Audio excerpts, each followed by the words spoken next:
પગના છાલા તો સહન થઈ જાય, પણ આજે સાંભળું છું ને કે સહન નથી થતું. રોજ મજૂરી કરીને જેટલો થાક નથી લાગતો ને એટલો થાક આ ખોરડામાં લાગે છે.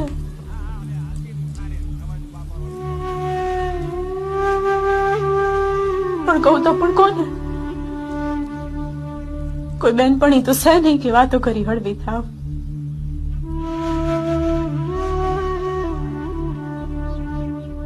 વર્ષો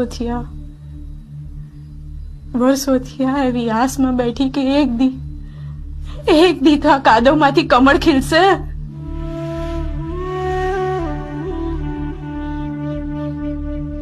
પણ એ દીનો સૂરજ કઈ ઉગે ખબર નથી,